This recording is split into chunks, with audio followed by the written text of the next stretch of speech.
All right, if you're looking for a dose of culture and a deal, dozens of local theaters want to welcome you in for a big show. That's right. Tommy McFly is joined by several scene setters to check in on our local arts industry and get a preview of the yearly promotion, hoping to put people in seats at the theater.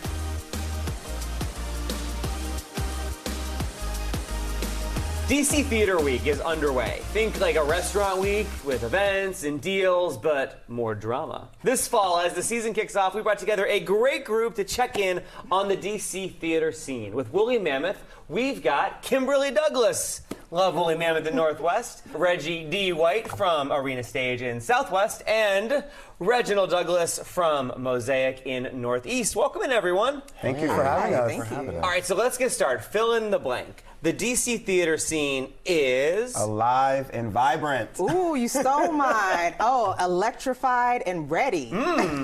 Full of something for everybody. I love that. Speaking of, looking ahead to the fall, what's getting you excited about the DC theater scene, Reggie? I mean, I think it's so wonderful that DC's theater community is so rich and so vibrant that artists from all over the country are clamoring to come here. I think it's one of the things that really sets Washington's theater scene apart is that we believe in new stories and new voices. Woolly, as well as all these other amazing theaters, are a cultural catalyst to spark dialogue and to have these important conversations. So it's a very pivotal moment in terms of how we are approaching this time in our country. Do you think some of the rolling back of DEI is actually making theater more provocative? Or is theater as a whole sort of like looking at it as a business going, ooh, I need to back out of that a little bit? Yeah, it's really interesting because theater has always been the catalyst, the social change maker. We've always been at the fringe of forcing people to look at the dark corners of their own psyche.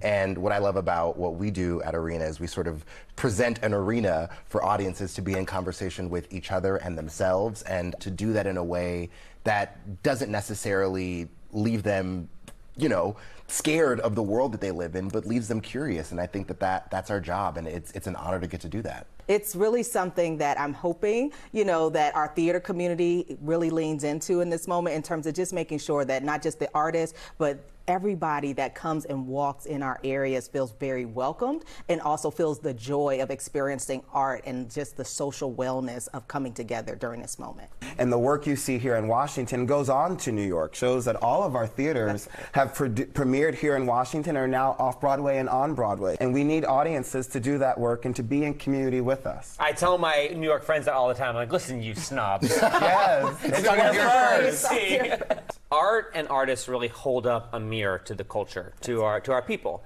And with what's going on in DC, it's a strange time right now. What are you seeing as far as the creative process and what's being brought to your doors to present? Yeah. Well, oh, go ahead. it's in our name. Our name is to be a mosaic of different cultures and perspectives and communities coming together through art. And so we're proud that in our audience and on stage, it reflects the true diversity of Washington, D.C. Woolly Mammoth Theater Company, we are thrilled to have an answer to America 250, right? Because while the rest of the country is trying to hide from our past, the reality is you can explore the past, but also do it with joy and humor. And all of the D.C. theaters in Theater Washington, about 80 theaters strong, are all committed to telling the resilience of our history, but also the opportunity of where we can go as one nation together. Can I ask about the elephant in the room? So the changes at the Kennedy Center. Oh. Have you seen, you might have heard about them. Have you seen that?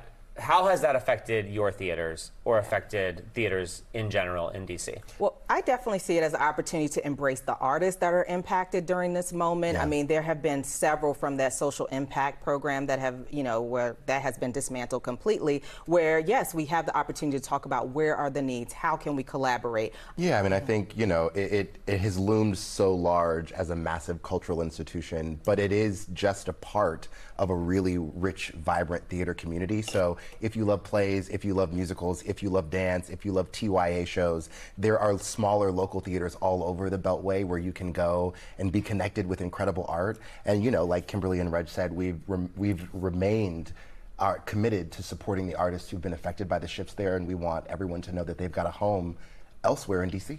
And that's what Theater Week's all about. Yeah. Try something new, get a deal, go see events and fall in love with a new theater, or go revisit one that you've loved forever. Absolutely. Reg, Kimberly, Reggie, thank you so much. And with that, we'll send it back to you.